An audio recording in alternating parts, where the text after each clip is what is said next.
যোৱাকালি অসমৰ মুখ্যমন্ত্ৰী আমাৰ ভাৰতৰ অংগৰাজ্য অসম আৰু ভাৰতীয় সংবিধানৰ অধীনত অসম প্ৰদেশৰ মুখ্যমন্ত্ৰী হিচাপে শপত গ্ৰহণ কৰা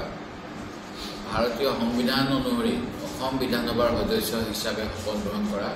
মাননীয় মুখ্যমন্ত্ৰী ডক্টৰ হিমন্ত বিশ্ব শৰ্মা ডাঙৰীয়াই সাংবাদিকৰ আগত কৈছে যে আলফাই যদি এটেক কৰিব লাগে সৈন্য বাহিনী বা ভাৰতীয় সেনা বাহিনী বা কোনো ভাৰতীয় বিষয়া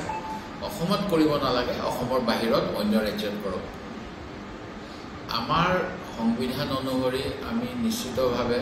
কোনো ধৰণৰ এনেকুৱা সন্ত্ৰাসবাদী কাৰ্যকলাপ উগ্ৰপন্থীৰ লগত সহযোগিতা এইবিলাক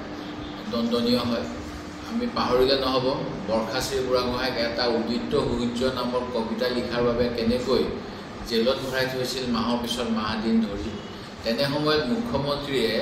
আলফাক অসমৰ বাহিৰত গৈ ভাৰতীয় সেনাক আক্ৰমণ কৰিবলৈ যি মুকলি আহ্বান জনালে ইয়াৰ বাবে অসমৰ গুৱাহাটীত হেডকোৱাৰ্টাৰ থকা ষ্টেট ইণ্টেলিজেঞ্চ ব্যুৰো